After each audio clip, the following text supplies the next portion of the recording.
Bom dia a todos, havendo quórum regimental, presente procurador-chefe, iniciamos nossa sessão. Temos as atas a ser aprovadas, a 1373 e a 1374. Aqueles que concordarem, permaneçam como estão. Aprovada. Passamos agora à sequência de julgamento. Pedido de vista do conselheiro Antônio Jorge Malheiro, do processo 24.630, que tem como palavra a Sua Excelência o conselheiro Antônio Malheiro.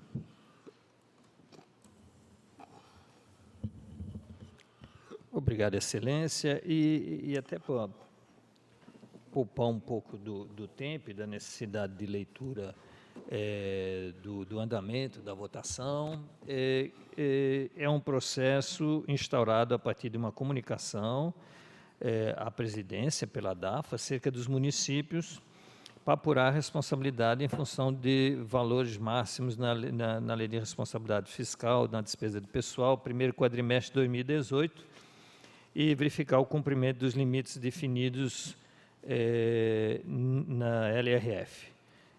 No caso, a Prefeitura Municipal de Porto Walter, do seu José Stefan Barbari Filho, ele encaminhou um relatório do quadrimestre e apontava uma despesa de pessoal de 53,34%, e tudo foi instruído com base nos dados encaminhados. Porém, após feito o relatório, foi atualizado e ajustado não só os dados dele, mas com a reclassificação de despesa. Então, isso não veio adentro do processo, e talvez uma falha que nós tenhamos que fazer, que mesmo os processos em tramitação, toda vez que se faz uma revisão, e ela inclusive está indo para o portal, que também abrange os processos que já estão tramitando, porque senão o processo chega, foi mais ágil, andou rápido, e a informação após a reclassificação da despesa de pessoal não adentrou no processo. Mas como nós temos feito isso já tem sido praxe do tribunal de verificar até a data de julgamento, o próprio parquê costuma fazer isso, às vezes um ou outro de nós faz, mas não é regra. Então, quando o processo veio a pleno, a conselheira Dulce fez a consulta, se preparando para votar, e percebe que há uma alteração agora na despesa de pessoal em função do reconhecimento de despesa que estava retirada e que veio para dentro do limite da despesa de pessoal. Então, assim, após a reclassificação das despesas feitas de acordo com o artigo 18 da LRF no Sistema de Prestação e Análise de Contas do Tribunal de Contas, constata-se que houve significante alteração dos percentuais apresentados pela área técnica no início do presente processo.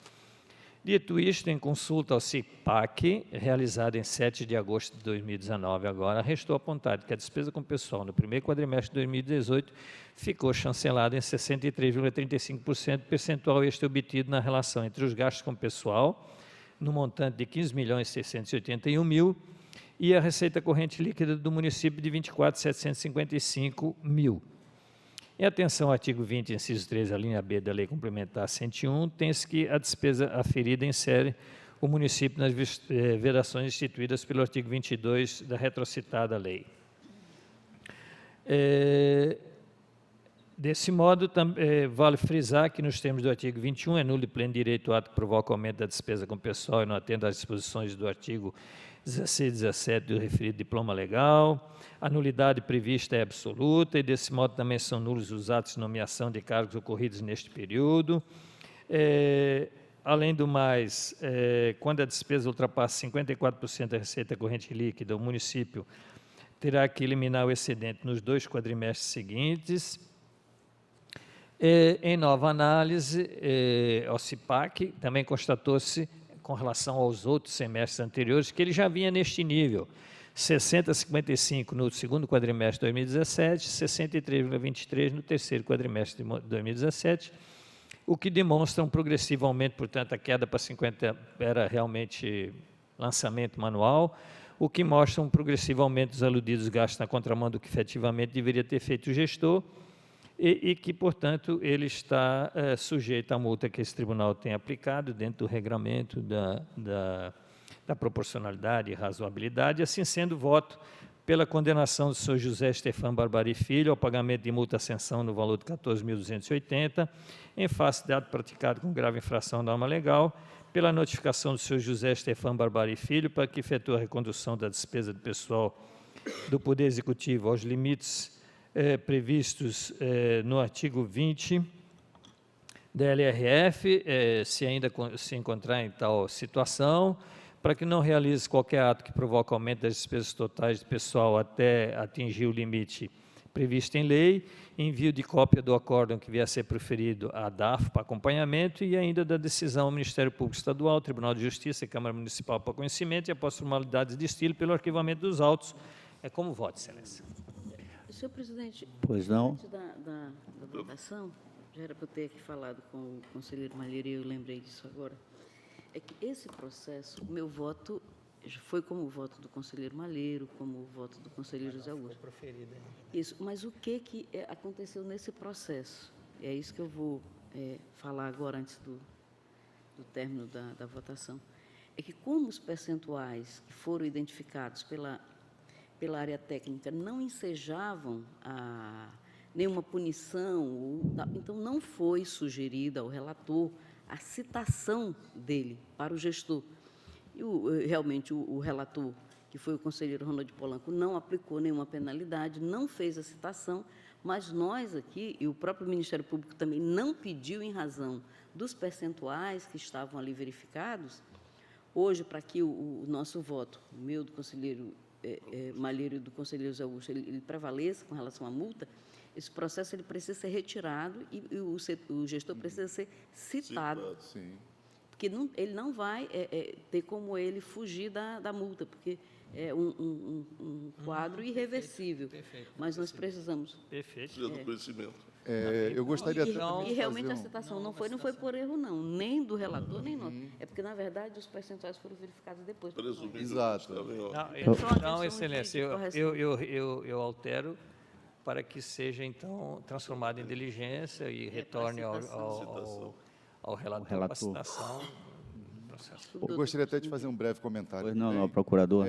Realmente, na sessão anterior, isso foi levantado, acho que foi até o conselheiro Polanco que levantou a falta de citação, né? Eu acho que ele falou mesmo. E quando há essa modificação com o processo tramitando, eu entendo assim que ele deveria retornar para que nós também tenhamos oportunidade de reavaliar o que foi colocado ali, porque quando o processo passou lá no parquê, ele estava no limite prudencial, ou seja, não havia nenhuma penalidade a ser imposta ao gestor, razão pela qual não haveria necessidade de citá-lo, só que quando mudou esse panorama, muda por completo a situação do processo. Totalmente. Então, eu também pediria que esse processo ele não viesse direto para cá quando houvesse essa modificação, que a gente pudesse ter oportunidade de reavaliar, até para ver se realmente o que foi modificado corresponde ao que a gente também entende como correto, tá bom? Eu acredito, inclusive, para uma melhor atuação nossa nos processos, que a área técnica, nessa análise, que agora nós podemos chamar ela de preliminar, porque se tem uma reclassificação pela área técnica, que venha esse comunicado aos relatores dizendo que aqueles dados ali inicialmente identificados pela área técnica, eles estão sujeitos à alteração no decorrer. Porque aí, realmente, o relator agiu de maneira correta, o voto dele não estava equivocado. Só que eu olhei, bem próximo da sessão, e já estava totalmente modificado em mais de 10% percentual, que estava em 53%, pulou para 63%. E aí não tinha como. Mudou. Exatamente. Então, acho que esse aviso nos processos, eles são importantes pela área técnica. Senhor presidente, Pois não, nobre independente relator. da tramitação pessoal, processual colocada aqui, eu tenho sempre insistido em que nós seríamos muito mais efetivos se a gente agisse em tempo real e usando os instrumentos que nós temos aqui de tecnologias, que são da parte pessoal, que é o SICAP, né? E o da parte contábil, que é o CIPAC. Na chegada dos dois, na chegada dos dois, um chega com a despesa de pessoal, completinha aqui, e o outro chega com o registro contábil dessa despesa de pessoal. Os dois chegam ao mesmo tempo. Só vai fazer. O que custaria para nós, assim, para ser em tempo real? Chegou um aqui numa hora, na mesma hora, hoje tem instrumentos tecnológicos para cruzar e dar o toque em tempo real. Ou seja, independente da gente discutir a instância do processo, se foi alertado, se foi como... Essa coisa já é, assim, décadas, já acontece isso no mundo desenvolvido e subdesenvolvido, que tomou as suas precauções e tal, e vai acompanhar a despesa pública realmente com a lupa que o mundo hoje nos oferece, chegou e está aqui. Nós estamos com as ferramentas todas aqui, então vamos fazer isso. Contribui para melhorar, para refinar a gestão pública, é o que nós estamos precisando, sabe? É o Estado voltar a ser protagonista, voltar a ser o indutor do desenvolvimento. Não está sobrando dinheiro, foi tudo para o custeio. E aí o gestor fica à vontade para fazer as coisas e a sociedade fica sem o devido serviço. E nós aqui, com todo o ferramental, com todo gente qualificada, instrumentos tecnológicos e tudo, e não fazemos o deverzinho de casa. Eu respeito toda a parte processual, né, mas eu sou mais pragmático. Eu gostaria que, independente do processo, da multa, quem fez a sua decisão, quem tomou a sua decisão de aumentar custeio, que pague. O que não pode é diminuir investimento. E aqui dá para a gente perceber tudo e fazê-lo em tempo real. Então, o que eu acho é que, em um dado momento, nós deveríamos sentar mesmo com a área técnica. Faz tempo que eu nem converso lá, né, mas que nunca mais fui nem chamado, mas a gente vê o que acontece no mundo aí. Quem está bem é que cuidou bem do Estado. Quem não cuidou, teve problema. O investimento foi lá para baixo do setor público, e aí, consequentemente, desemprego. Eu estava vendo da Federação das Indústrias, nós estamos com mais de 100 mil pessoas, 128 mil pessoas desempregadas no Acre, para uma população de 770 mil habitantes. Nós estamos com desemprego lá em cima, o setor público parado, e nós não identificamos corretamente onde é que está o desafio maior. Então, eu vejo que nós deveríamos sentar urgentemente, independente do processo aqui, da lógica nossa, nós somos um setor-chave para controle da despesa pública no Estado. Não, então, o voto do conselheiro revisor é para tornar em diligência. O conselheiro José Augusto? Já pediu, tínhamos votado. Sim, mas aí vai acompanhar o revisor, né? A gente acompanha todos, está correto. Tem que Valmir Ribeiro, Dulce. Senhor presidente, eu também sou pela transformação em diligência. De nulidade. Conselheira Dulce? Exatamente. O relator também está aquecendo já? Então, na unanimidade, para retornar o processo em diligência.